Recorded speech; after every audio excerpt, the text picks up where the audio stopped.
RCR, la red que comunica y une al Perú.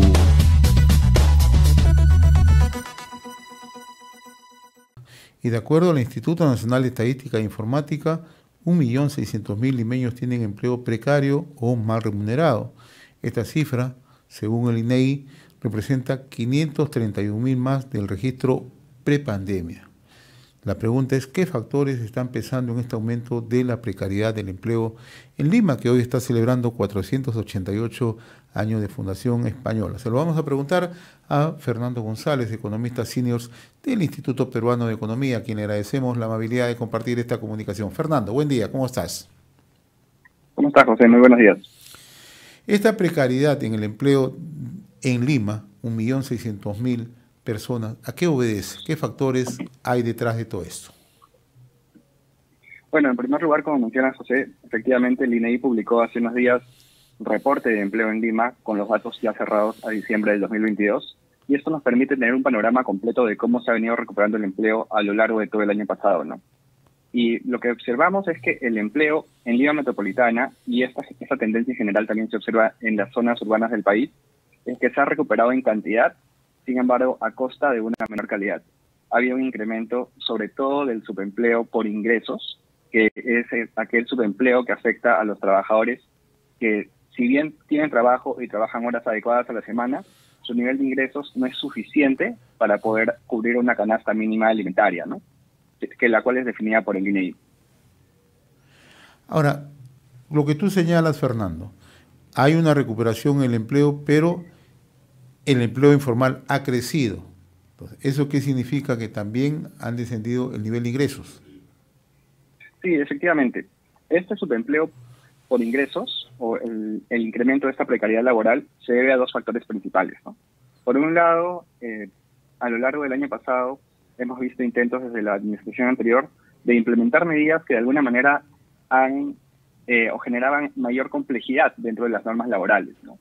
Esto, junto con un ambiente de deterioro de las expectativas o el ambiente de incertidumbre política y regulatoria que hemos vivido, ha generado más bien menores expectativas de contratación formal, según las encuestas que publica el Banco Central, y lo cual se traduce también en una menor inversión privada, ¿no? Entonces, cuando hay menor inversión privada, también hay menor demanda por trabajadores formales. Entonces, por un lado, como menciona José, ha habido una creación de puestos de trabajo formales, pero principalmente en el sector agropecuario, y esto, digamos, beneficia a diferentes regiones del país, pero no se encuentra centrado en las zonas urbanas. Entonces, en las zonas urbanas no ha habido una recuperación fuerte del empleo formal, al menos hasta finales del año pasado, donde recién algunos sectores como servicios y comercio empezaron a abrirse mucho más después de las restricciones, ¿no? Entonces, por un lado, el subempleo por ingresos se explica por la menor creación de empleo formal, pero por otro lado también está el incremento del costo de vida debido a la inflación, que todavía ha culminado el año pasado en niveles de 8.5, que son máximos que no veíamos desde hace muchos años, ¿no? Entonces, al incrementar el costo de vida, al incrementar el costo de la canasta básica, un trabajador que gana lo mismo, que puede estar ganando lo mismo a finales de año que a inicios de año, pero puede ser que esto ya no le alcance para cubrir todas sus necesidades básicas. Entonces, esto también ha sido un factor que ha pesado sobre el incremento del subempleo por ingresos, sobre todo en las zonas urbanas, ¿no? De hecho, los datos nos muestran que frente a los niveles del 2019, aún en Lima metropolitana faltaban recuperar 300.000 empleos adecuados. Pero eso es frente al 2019. Han pasado 3 años, ya, o sea, 3 años completos. Entonces, si es que nosotros hubiéramos seguido una tendencia sin la pandemia de creación de empleo formal y empleo adecuado, en realidad ahorita podríamos pensar que deberíamos tener al menos unos 500.000 empleos adecuados adicionales frente a lo que tenemos ahora, ¿no? Sin embargo, no es el caso y difícilmente se va a cumplir en el corto plazo por las condiciones tanto políticas como de menor crecimiento económico que se esperan para este año. Quiero retomar un tema que abordaste hace unos instantes, la Agenda 19, que son una serie de medidas de carácter laboral. Mientras prosiga esa agenda, mientras no exista una definición de parte del propio gobierno, ¿las expectativas de contratación de manera formal van a disminuir? ¿Este es el riesgo? Efectivamente, la Agenda 19 es uno de los factores que podría haber complejizado, que busca, o digamos, cuya implementación complejiza la regulación laboral, y esto contribuye con el deterioro de las expectativas de contratación formal. Entonces, el tratar de implementar algunas medidas como las restricciones a la tercerización laboral o el hacer más complejas las relaciones entre empleadores y trabajadores formales es un desincentivo para la contratación formal, ¿no? Y aquí es importante recordar que nos estamos centrando en aquel sector de trabajadores que tiene acceso a ciertos beneficios dentro de la formalidad, pero que en realidad representa una proporción muy pequeña de trabajadores en el país, ¿no? Estamos hablando que alrededor del 25% de trabajadores, es decir, 1 de cada 4, sí logra acceder a los beneficios de la formalidad, pero la gran mayoría más bien se encuentra ajeno a la formalidad, se emplea por su cuenta, ya sea como autoempleado o se emplea de manera informal. Entonces, al complejizar la regulación laboral, lo que se hace también es generar desincentivos para que estos trabajadores puedan entrar al mercado laboral formal, ¿no? Entonces, finalmente, se puede estar deteriorando la calidad de empleo en beneficio de un grupo que ya cuenta con mayores ventajas, ¿no? Ahora, ¿esta precariedad, Fernando, puede aumentar en provincias? Si bien es cierto, el INEI cita el caso de Lima, 1.600.000 personas y un aumento de 531.000, tomando como referencia el registro antes de la pandemia. ¿En provincias esta cifra puede aumentar la precariedad? Bueno, Lima tiene una particularidad de que Lima metropolitana es casi en su totalidad urbano, sino totalmente. Entonces la dinámica entre zonas urbanas y zonas rurales es bastante diferente, ¿no? Por un lado, en algunas regiones ha habido un mayor incremento del empleo agropecuario formal, entonces esto benefició a algunas regiones agroexportadoras, pero en las zonas urbanas no ha sido el caso, más bien las restricciones que se mantuvieron a lo largo del año, durante casi todo el 2021, restricciones para sectores como comercio, como servicios, y recién se han liberado, o recién, digamos, estos sectores han podido coger una mayor atracción en el 2022, generó también un menor dinamismo de este empleo en zonas urbanas. Ahora, hay algunas provincias o regiones de manera específica que también han tenido algunas complejidades adicionales, sobre todo aquellas vinculadas al turismo, debido a las restricciones que ha habido en la movilización a nivel internacional de pasajeros, y que ahora también, por ejemplo, en Cusco, en Puno, debido a las protestas recientes que ha habido, también este sector que recién se empezó a recuperar el año pasado, también va a ser nuevamente golpeado, ¿no?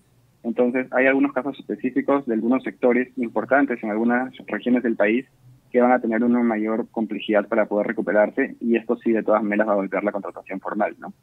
En el caso de comercio, que es sobre todo muy presente en zonas urbanas, Lima, pero también otras ciudades del país, lo que se observa es que ha habido una mayor contratación, sobre todo en empresas de menor tamaño, de 1 a 10 trabajadores. Estas pueden ser algunas bodegas, algunos negocios pequeños, pero también puede estar incluyendo a trabajadores que se dedican al comercio ambulatorio, que son empresas, digamos, de un trabajador. Entonces, el mayor incremento de trabajo en estas empresas muy chiquitas ha generado, digamos, también una pérdida de ingresos o de calidad del empleo frente a antes de la pandemia, donde había un mayor trabajo en empresas de más de 100 trabajadores, ¿no? que proveen en su mayoría de empleo formal, mejor remunerado y de mayor calidad. Entonces, este cambio de la estructura, digamos, del tejido laboral de empresas más grandes hacia empresas más pequeñas, también está relacionado, por un lado, con la menor productividad de los trabajadores, y también con el, digamos, es fruto o es consecuencia de la menor expectativa para poder invertir en el país, ¿no? ¿Cómo se presenta el panorama, Fernando, respecto al 2022? ¿Podemos ser optimistas del 2023? El 2023, en primer lugar, hay diferentes factores que juegan. Por un lado, el crecimiento mundial se espera que se desacelere. Hay países, las economías avanzadas van a crecer menos. China, que es una de nuestros principales socios comerciales, a quienes les exportamos cobre, nuestro principal metal de exportación, también espera un año de menor crecimiento. Entonces, por un lado, el crecimiento económico en Perú se espera que sea moderado.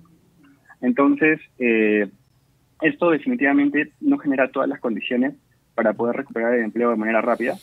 Sin embargo, hay algunos aspectos que podrían ser positivos si es que se logra manejar adecuadamente la crisis de gobernabilidad que estamos experimentando ahora, ¿no? Por un lado, si es que se realiza, digamos, un viraje respecto a la agenda de la administración anterior de implementar medidas que hayan contribuido con el deterioro de las expectativas de contratación formal, y se logra mantener cierta estabilidad en cuanto a políticas macroeconómicas que se han venido implementando de manera adecuada, hay espacio para poder mantener un crecimiento adecuado y aprovechar los precios de los minerales que aún son altos frente a los niveles prepandemia para poder recomponer la agenda fiscal y poder, digamos, promover el crecimiento económico, ¿no?